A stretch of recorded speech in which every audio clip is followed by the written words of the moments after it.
Добар ден, почитувани гледачи. Добре дојдовте во новото издание на Доктор Митов советува. Емисија посветена на здравствената едукација и на промоцијата на јавното здравје. Денеска се навраќаме на темата дијабетес. Пред неколку недели зборувавме за една од последиците на дијабетесот. Зборувавме за тоа како дијабетесот влијае на очите. Денеска ќе зборуваме за влијанието на дијабетесот на бубрезите. Бубрезите, како што знаеме, се витални органи и тие се извонредно важни во целокупноста на нашиот систем. Ќе започнеме од еден здрав бубрек и како патогенезата, медицински кажано, или како влијае дијабетесот и неговите негативни последици врз бубрезите. Ќе преминеме низ сите фази на хроничната бубрежна болест, за да стасаме до точката кога за жал бубрезите откажуваат или за да стасаме до точката на хемодиализа. И конечно, тоа што би требало да биде последната фаза од лекувањето, ќе зборуваме накратко и за трансплантацијата. За сите овие теми денеска разговараме со мојот драг гостин, доцент доктор Игор Николов, специјалист нефролог. Со кој друг на оваа тема, за да ги опфатиме од бубрезите, од почетокот, нели, од физиолошката состојба, преку сите фази и до трансплантацијата. Ви благодарам што ја прифативте поканата. Ви благодарам на поканата, се чувствувам многу пријатно. Благодарам. Да почнеме, гледаме нам медицински ни е јасно, но да го објасниме почетокот на денешниот разговор. Гледаме еден здрав гломерул. Но што е тоа гломерул? Па вака сега, практично основна функционална единица на бубрегот е нефронот. Да. И ова на екранот што во моментов го гледаме практично е еден дел од нефронот кој што се вика, како што рековте, гломерул. Гломерулот представува практично едно достигнување на природата, заради тоа што тука на единствено место од човековиот организам гледаме артериска капиларна мрежа, односно ја гледаме вас аференс до водната артериола. Артериола за гледачите да биде појасно е многу мала артерија, артериичка крвен сад. И ја гледаме вас еференс, односно од водната артериола, а тие двете заедно прават една мрежа, еден сплет, кој што практично се нарекува гломерул. Да. Тука во гломерулот, овој сплет на тие мали крвни садови, практично се јавува еден гломеруларен притисок. Да. Врз основа на кој што гломеруларен притисок се врши елиминирање на штетните материи од организмот преку понатамошниот дел на нефронот, а задржување на оние материи кои што се потребни да останат во организмот. И многу е важно да се потенцира за гледачите дека практично тука низ овој гломерул не треба да поминува крв, односно крвни зрнца, еритроцити, и не треба да поминуваат протеини.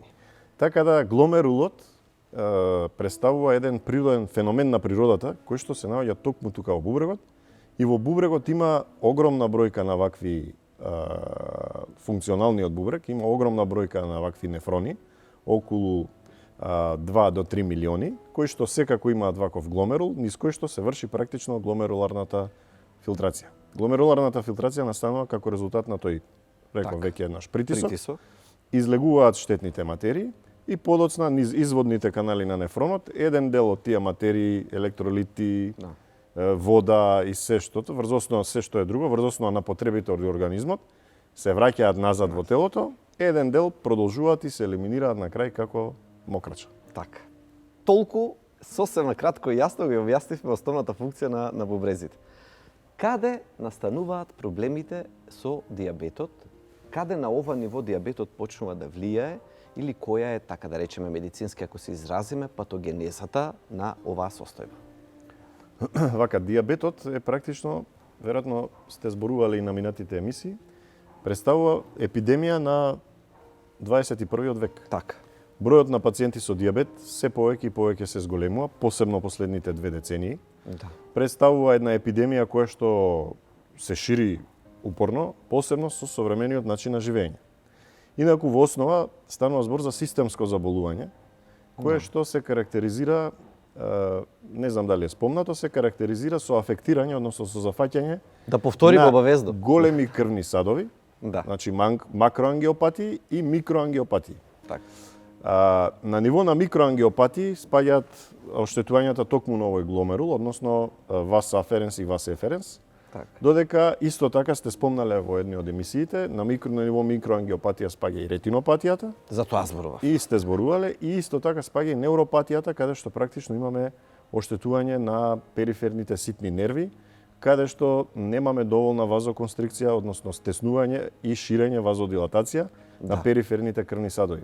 Така да често пати се случува да овие пациенти што се со диабет може да имаат изгореници на ногата кои што настанале како резултат на тоа што не ги чувствуваат, односно заради тоа што диабетот ги оштетил нервните влакна. Сега на ниво на бубрек, односно на ниво на нефрон или на ниво на гломерул, што се случува? Тука имаме крвни садови, доводни и одводни. Имаме една мрежа која што е специфична и се јавува на единствено место во организмот, тоа е бубрегот.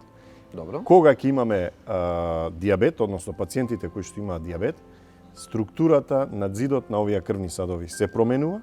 Врз основа на промената на структурата на зидот настануваат понатамошните проблеми.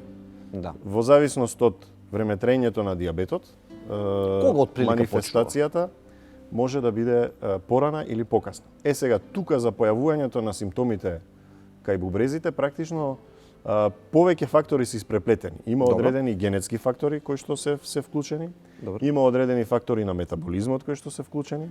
Посебно е типично на целуларно ниво што се случува практично таложење на мезангиум во мезангијалниот простор на овој гломерул, се случува таложење на материи кои што ги викаме ние колагени. Тоа се еден вид на обработени протеини, еден вид на сврзно ткиво, кое што практично ја нарушува и ја пореметува функцијата на гломерулите.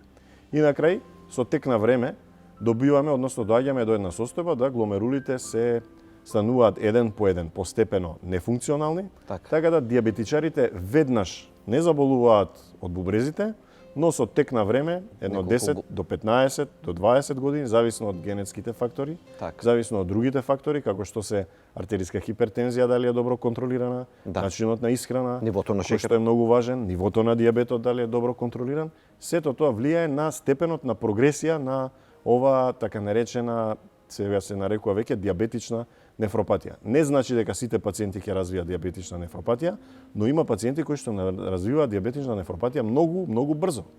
Заради тоа многу е важно контролата на прво шекерот, на нивото на тој хемоглобин А1C кој што го следат ендокринолозите, но исто така е многу важно следење на крвниот притисок кај пациентите, следење на параметрите кои што ги гледам преку урината и така натаму.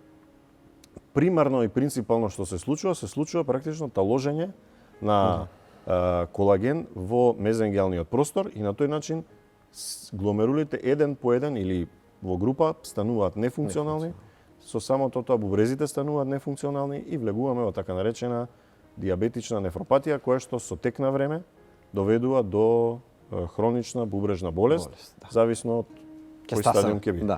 Сега да ве прашам, дали пациентот може да осети или кој е знакот или има ли воопшто начин пациентот да осети дека има проблем со бубрезите или тоа се прави само ако отиде на лекар? Тоа е и маката кај бубрезите. Практично проблемите со бубрезите не се манифестираат се додека не се во една фаза која што е така поодмината фаза. Не боли тоа, така? Воопшто не боли. Значи, и заради тоа што не боли, често пати се случува да се пренабрегне како проблем. Но, појавата на висок крвен притисок, појавата на отоци на нозе, појавата на отоци околу очите, периорбитални отоци, више се знак, особено кај пациенти со диабет, ќе бидат знак дека можеби нешто се случува на ниво на бубрезите. Заради тоа, практично, ние имаме многу тесна соработка со колегите ендокринолози, кои што ни праќаат пациенти со диабет, дали тип 1 или тип 2, за да бидат проследени од нефролошки аспект, односно за да ние можеме да ја следиме и да ја процениме нивната ренална функција. Кога ќе ја процениме реналната функција, можеме да дадеме, односно обично даваме соодветна терапија и на тој начин се обидуваме да помогнеме на колегите ендокринолози како во следењето на пациентите со диабет, така и да се одложи прогресијата на заболувањето. Со која динамика еден пациент со диабет тип 1 или тип 2 треба да прави контроли на бубрезите? Еднаш годишно, два пати годишно, или тоа вие треба да им го кажете? Што да очекува? Постојат повеќе параметри кои што се индикатори за потребата од следење на нефролог. Еден од тие параметри се така наречената гломеруларна филтрациона рата. Тоа е практично степенот, односно количеството на филтрирана материја, сега да речам, низ гломерулите за одреден временски период. Гломеруларна филтрациона рата. Врз основа на гломеруларната филтрациона рата, ние нарекуваме ГФР, можеме да одредиме дали има пореметување на реналната функција до одредено ниво, или дали е тоа почетно ниво, дали е несимптоматско ниво, или пак е некое ниво кое што е степен кој што е напреднат. Врз основа на тоа ја дефинираме така наречената диабетична нефропатија. Секако постојат и други параметри, многу е важно да се проследат и уринарните параметри. Од уринарните параметри најзначајно е постоењето на протеини во мокрачата. Да го отвориме сега тоа прашање. Првите знаци и првите не се симптоми, бидејќи не дава болка, никакви симптоми немаме. Еден од првите знаци е појавата на протеини во мокрачата. Протеините во мокрачата на почетокот може да бидат во трагови, или да има една фаза на оваа диабетична нефропатија која што се вика нон-албуминурична диабетична нефропатија, кога немаме практично протеини, но или тие се во нормално ниво. Ама ГФР почнало да ГФР-то и тоа е нормално, но гледаме протеини во мокрача во трагови, тоа не би требало да има и во тој случај треба пациентите да се следат. Следењето во што се состои? Се состои во контролирање на артериската тензија, бидејќи во тој момент што се случува? Се случува зголемување ради трупањето на колагенот во гломерулот, се случува зголемување на притисокот на ниво на гломерул, како на вас аференс, така на вас еференс или на одводниот дел. Со зголемувањето на притисокот практично доаѓа до зголемена филтрација и во тој случај може да се појави филтрација на одредени протеини, кој што период ние го викаме појава на микроалбуминурија. Тоа е микро, повторно нема симптоматологија. Да. Следењето на микроалбуминуријата е многу важно заради тоа што практично ни дава информација за на кој начин и со кои лекови ние ги третираме овие пациенти. Така дека овие пациенти кои што се со микроалбуминурија, обично започнуваме со третман на хипертензијата со така наречени АК инхибитори или ангиотензин конвертирачки ензим инхибитори, или со ангиотензин АРБ блокатори, значи ангиотензин рецептор блокатори. И на тој начин настојуваме да оваа микропротеин, микроалбуминурија ја спуштиме, односно ја намалиме на што е можно по-ниско ниво. Понатаму, пациентот значи се исследува и доколку постои понатамошна прогресија на заболувањето, во тој случај повторно ги следиме протеините во мокрачата, но постои едно испитување кое што се нарекува 24-часовна протеинурија. Во 24-часовната протеинурија практично ние следиме колку имаме елиминација на протеини, изразено во грамови сега, не е микроалбуминурија, не е грамови веќе, на литар мокрача.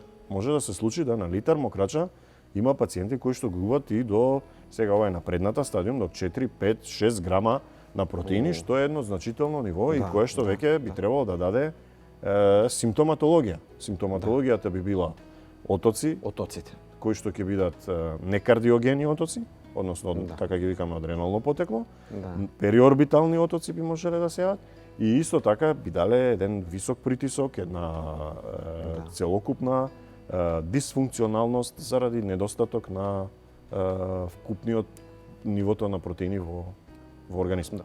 И сега тука веќе фактички навлегуваме чинам малку по малку во фазите на хроничната бубрежна болест.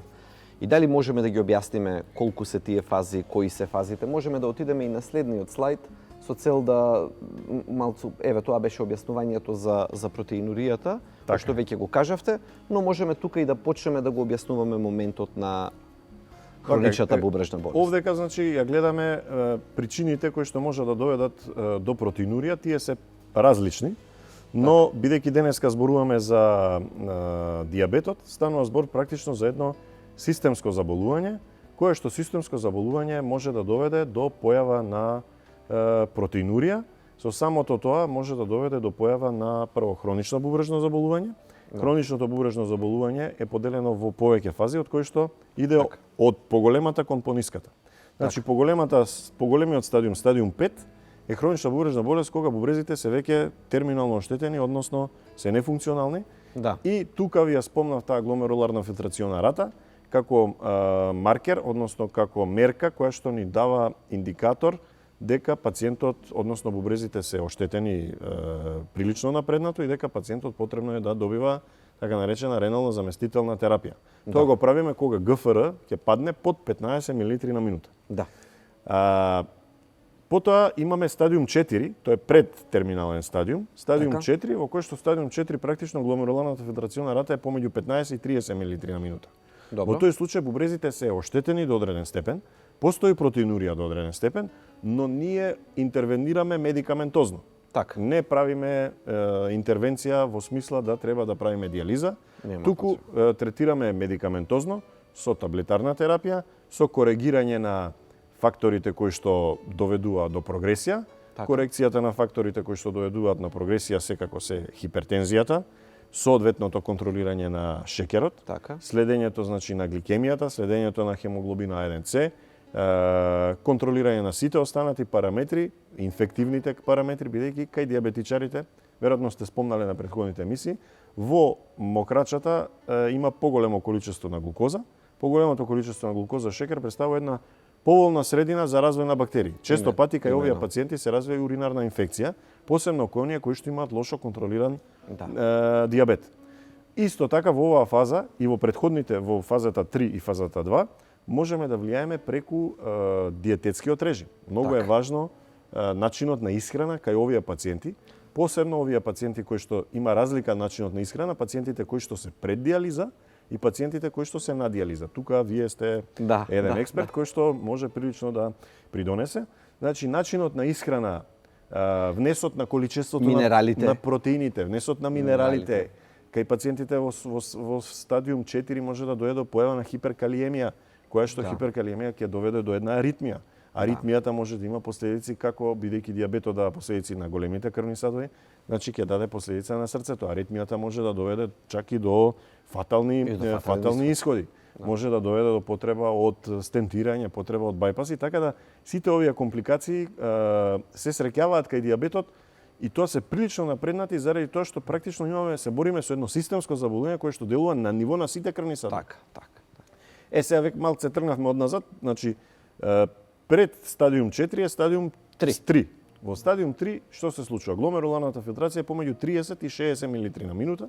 Така. Има некои нови класификации кои што стадиум 3 го поделуваат на стадиум 3А и стадиум 3Б, кои што имаат финеси и детали, но принципот тука што е? Принципот е дека имаме одреден степен на покачување на уреата и креатининот, тоа се распадни продукти на протеините кои што се елиминираат преку бубрезите. Значи бубрегот не елиминира протеини, но елиминира распадни продукти од протеините, уреата и креатининот. Доколку уреата и креатининот не се елиминираат, тие остануваат во крвта. Секое нивно покачување е индикатор, симптом за хронична бубрежна болест. Гломеруларната филтрациона рата практично, ГФР-то и клиренсот на деградационите продукти практично ни даваат информација за функционалноста на бубрезите. Уште во овој период, во овој стадиум е многу важно да пациентите веќе редовно доаѓаат и се следат. Тука веќе на третиот стадиум пациентите би требало редовно еднаш месечно да бидат следени од нефролог. И еднаш месечно, значи, да. Еднаш месечно во зависност од нивото на креатининот. Сепак, нашите колеги интернисти исто така треба да бидат подготвени да следат и да водат пациенти кои што имаат одреден степен на покачување на уреата и креатининот и на тој начин да се олесни притисокот кој што го имаме ние како нефролози, заради тоа што прво сме со мала бројка на субспецијалисти, второ голем е бројот на пациенти кои што би ги имале овие параметри. Практично во светската јавност се постави прашање, чекајте се, ако сите вие ги броите хронична бубрежна болест, тогаш практично целата популација има одреден степен на бубрежна болест, што е прилично точно, но бубрежната болест може да се следи и кај матичен лекар, кога е први и втори стадиум, и кај матичен интернист, кога е исто така први и втори стадиум. Третиот стадиум препораките се да има веќе направено минимум консултација со нефролог и подоцна евентуално зависност од компликациите да биде следен од или од матичен интернист или од матичен нефролог. Многу интересно е за диабетичариве, треба да се каже, бидејќи збориме за оштетување на крвните садови, нели? Ние кога ги подготвуваме пациентите како напредува болеста, а таа напредува со одредена динамика која што нашата улога е да ја Успорим, забавиме. да, колку Ние што не може. можеме да кажеме дека можеме да ја излечиме влијанието на дијабетот кај овие Така е. пациенти, бидејќи станува збор за едно системско заболување кое што секогаш влијае и продолжува да влијае. Да. Овие пациенти обично со текот на времето добиваат многу компликации. Ретинопатии, периферни невропатии, мозочни удари, срцеви компликации со потреба од стентирање, потреба од бајпасирање, Коморбидитети што велиме медицински. коморбидитети во смислу на дијабетично стопало и така натаму. Да. Тоа се компликации кои што бараат долгорочно следење и бараат еден здравствен систем кој што практично на овие пациенти ќе им овозможи Да.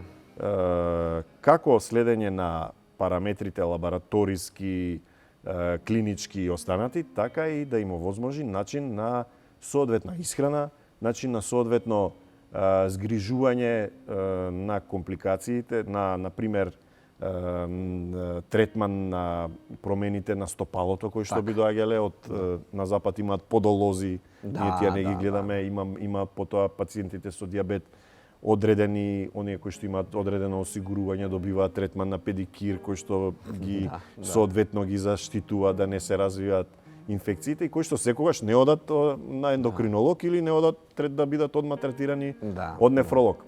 Така да тоа е потребата која што би требало ние со тек на време да ја развиеме и да го знаат овие пациенти. Овде не станува збор за една интервенција која што може да се реши денес преку ноќ. И да прекине. И да прекине. Станува збор за една долгорочна работа која што треба да се следи и да се одложи при стигнувањето и доближувањето до најлошата фаза, односно терминалната фаза на бубрежната болест, стадиум 5, кога практично на пациентот му е потребен третман со дијализа. Да го отвориме тоа прашање. Сега. Ги поминавме 5 фази, прва, втора, трета, четврта, петта.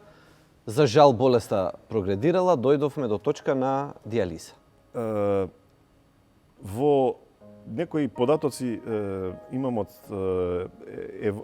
од европските осигурителни компании дека практично, односно здравствениот системи по Европа, дека практично околу 3% од буџетот на здравствените системи во Европска Унија се користат за дијализни пациенти. Тоа се многу пари. Да. Дијализните пациенти во западните земји со современ начин на живење, посебно во Америка, зафаќаат околу 40 до 45% се со дијабет. Да. Дијабетичната нефропатија доведува значително и драстично до развивање, посебно во Америка, и ради начинот на исхрана, и начинот на живење, и начинот седантерните, повеќе причини се.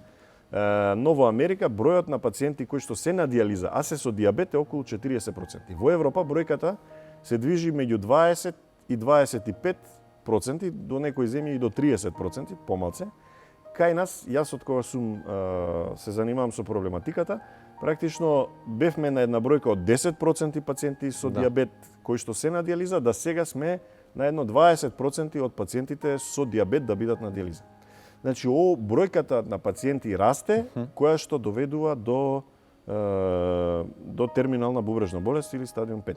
Значи, пациентите кои што се на дијализа со дијабет значително растат. И веројатно ќе растат и понатаму, бидејќи ние ги фаќаме западните трендови. Да. Сега, што е проблемот кај нив? Кај нив е проблемот што се јавуваат многу компликации. Компликациите, посебно, ние со кои што се сретнуваме, а и сите модерни здравствени системи е васкуларниот пристап. За дијализа нас ни е потребен васкуларен пристап, потребно ни е, значи, пациентот да можеме да земеме, да ја извлечем апаратот да повлече крв, да ја прочисти низ одредена мембрана и повторно да ја врати. Крвта ја превзимаме од така наречен васкуларен пристап. Но што ни се случува? Се случува кај овие пациенти, бидејќи се променети структурата на зидот на крвните садови, заради различните пореметувања на колаген 1, колаген 2, 3, 4, заради дијабетот, сето тоа заради дијабетот, да имаме пациенти со кои што ние практично не можеме да им обезбедиме васкуларен пристап.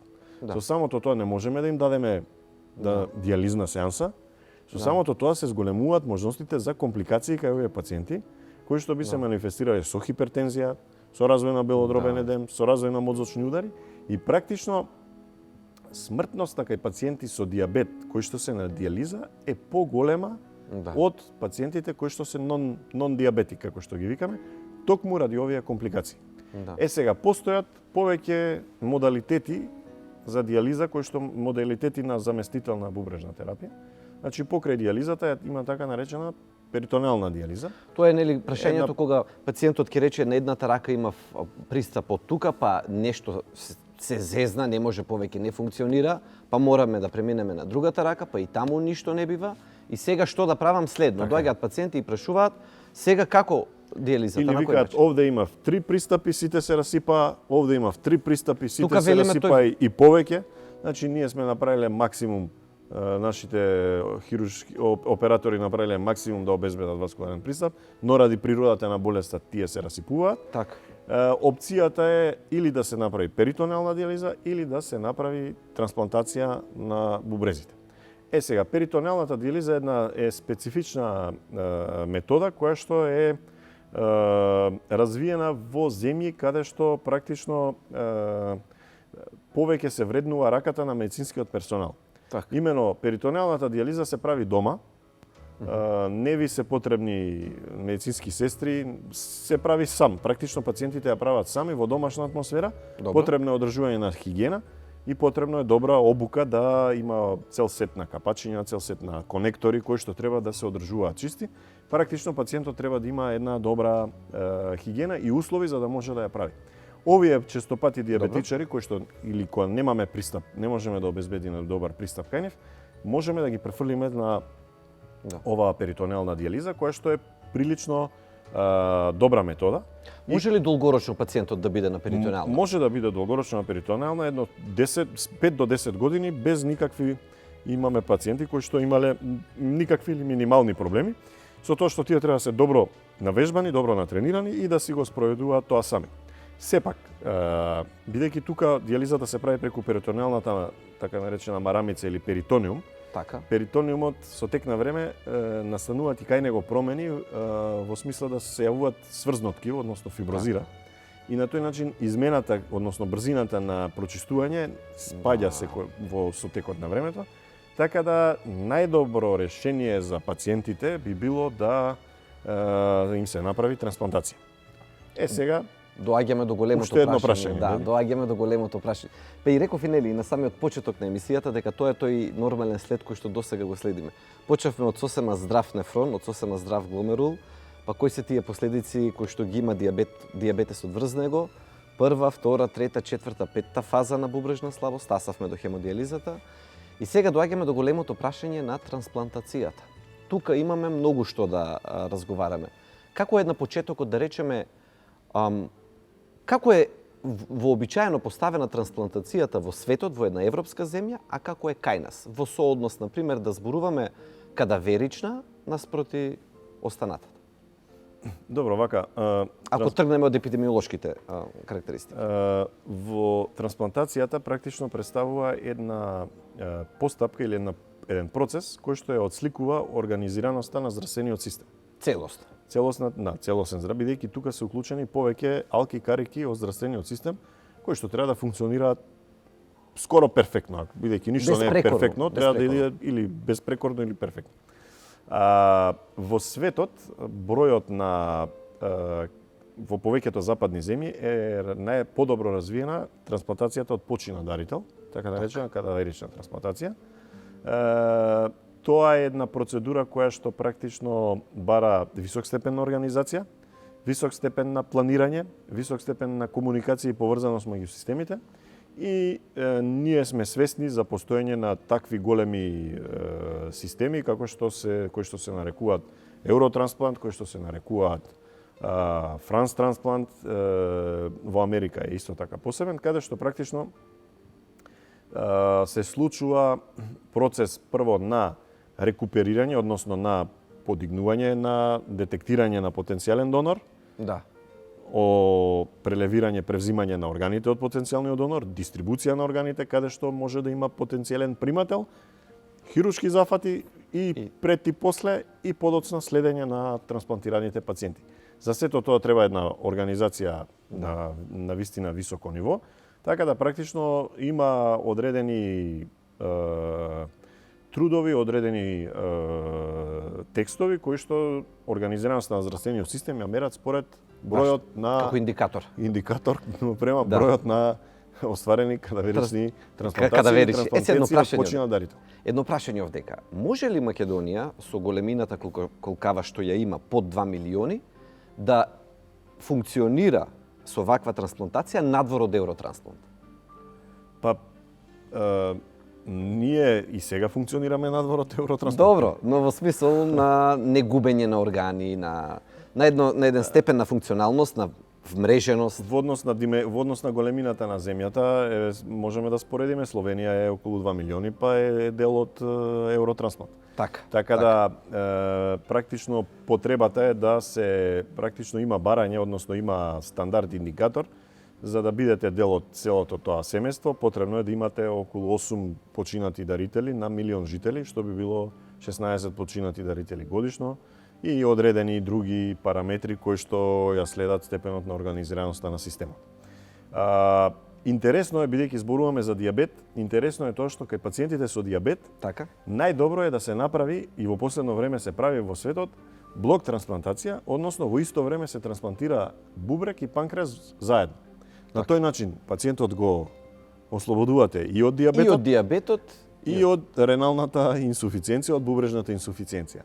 Тоа е една комплицирана, тешка хирургија, Изворедно. која што треба да биде добро организирана, која што треба да даде, бидејќи панкреасот не е орган кој што може да се донира од жив дарител, секогаш треба да имаме систем кој што ќе го детектира, да го открие навреме, да го превземе. ќе го детектира и да би направил таква, би се остварила таква блок трансплантација која што практично би дала голем бенефит за пациентот, бидејќи во исто време би го ослободиле и од дијабет, би го ослободили од ренално заболување. Сепак не е процедурата, ја се викам, како да менуваме гуми, бидејќи потоа има следење.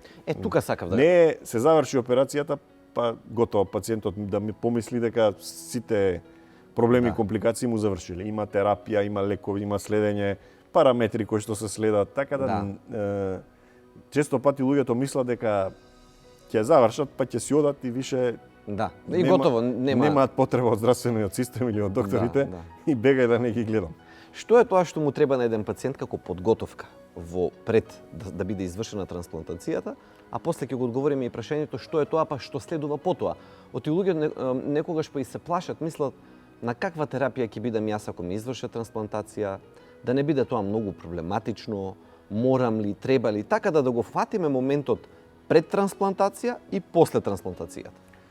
Добро, подготовките се со прилично една батерија на испитувања кои што треба да се направат. Така. И практично од кога ќе се направи батеријата на испитувања, кога ќе ги имаме сите податоци, тие би требало да се внесат во еден информатички систем, кој што информатички систем би требало да направи мечинг кој ќе се појави потенцијалниот дарител, односно кој ќе се појави потенцијалниот орган. Така. И во случај врз основа на тоа да се дистрибуираат органите на потенцијалните приматели.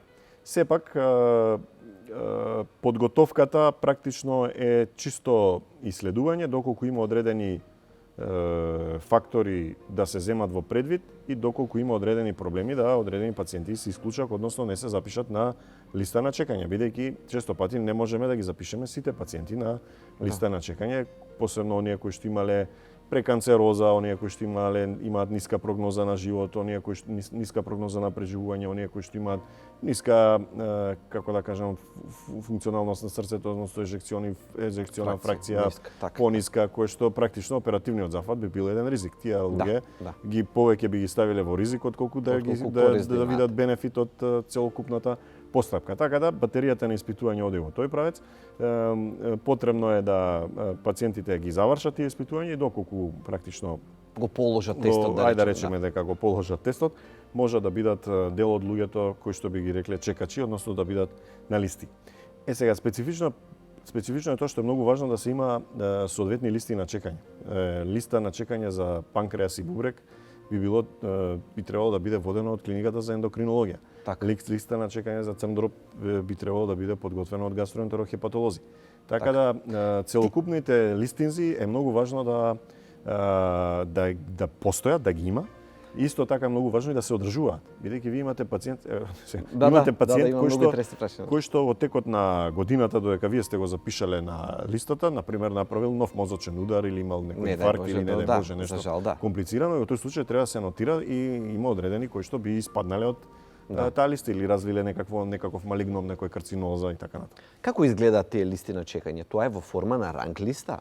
Да, кој е следен за да би бил... Не, пациентите се практично испитани, се имаат документите за испитувањето и практично би требало врз основа на типизација која што се прави, HLA типизација така наречена, врз основа на типизацијата се одредува кој кој орган најприближно би одговарал на одредена особа. Подоцна постојат и посебни индикатори бодирања би требало да постојат, кои што практично одговараат некогаш и на етички прашања. Сега, например, вие доколку имате млад пациент, не би било етички да му се даде орган од возрасен донор.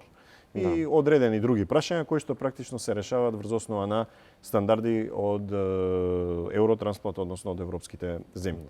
Сепак, реално е да се каже дека потребно ни е да го напредиме целокупниот овој систем, во смисла на тимска работа, во смисла на број на соработки кои што би ги имале со земји каде што тоа е добро развиено. Треба да се напомне Хрватска како една земја лидер во светот и во Европска унија и во светот, а наша блиска соседна земја со која што ние би требало да соработуваме поедноставно во однос на пример доколку би требало да соработуваме со една Франција или со Америка, бидејќи Хрватска е прилично блиску. Имаме добри релации, има и наши доктори кои што се таму отидени привремено, така да тоа би било начинот на кој што би требало да влијаеме да го подобриме целокупниот систем и да ни се олесни. И уште нешто би ве прашал како за крај, што е тоа што им следува нели на тие пациенти со трансплантирани органи, да го прикажеме моментот за пациентите да знаат на каква терапија остануваат, што значи имуносупресија, да го преведеме и тој термин. Видете, многу е поедноставно за пациентот и квалитетот на живот е значително подобрен. Отколку да е на хемодиализа. Отколку да е 3 пати неделно по 4 часа на диализа, така, и да има проблеми кои што се јавуваат со диализата. Квалитетот на живот се подобрува драстично. Така. Практично незамисливо. Да. Заради тоа што тие пациенти почнуваат да се движат, да патуваат, не зависат од апарати, не зависат од никаква организација, зависат од навремено пиење на апчиња. Така. Бројот на апчиња не е поголем од 5 до 8 апчиња наутро и 5 до 8 апчиња навечер, што не представува ништо посебно врз основа на она друго на кое што го прават. Да. За пациентите кои што имаат потреба од црн дроб, практично представува живот. Бидејќи готово, така. Црниот дроб не можеме да го заменуваме, немаме апарат за замена на црниот дроб. Има апарати за привремена замена на црниот дроб, но сепак практично значи живот. За пациентите на кои што им треба срце, практично значи живот. Така да колку и да е комплицирана таа имуносупресивна терапија, е многу поедноставна и дава подобар квалитет на живот во однос на терапијата која што била претходно и во однос на квалитетот на живот кој што бил претходно. Секако, секоја терапија има проблеми, дава мани, треба дозирања, треба и може да се појават различни интеракции, како со храна, како со други медикаменти. И заради тоа тие пациенти се следат редовно, но обично после 2 до 3 години од како добро функционираат органите, следењето станува еднаш годишно. Да. Во Европа имате и цели невладини издруженија, асоциации, чак има и планинари кои што го освојуваат.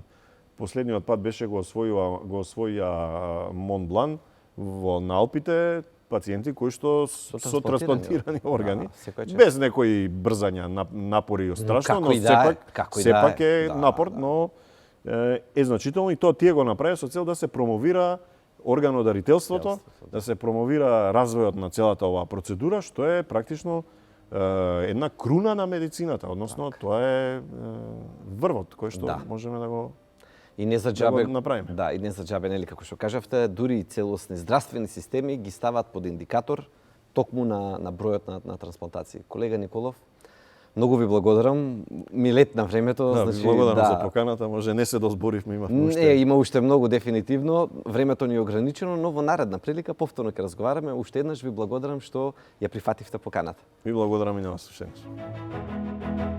Зборувавме за зафаќањето на очите од дијабетесот, денеска зборувавме за зафаќањето на бубрезите од дијабетесот. И двете се повеќе од доволно за да не подсетат. Дијабетесот бара дисциплина. И како што кажавме минатиот пат, повторно да се подсетиме. Дисциплина во начинот на исхрана, дисциплина во физичката активност, дисциплина во терапијата која што ни е препишена и дисциплина во редовните контроли. Редовните контроли денеска особено ги зафативме од аспектот на здравјето на бубрезите. Ви благодарам многу за вниманието, повторно ќе се навратиме на оваа важна тема и повторно ќе истакнеме што треба да прават пациентите за да останат здрави.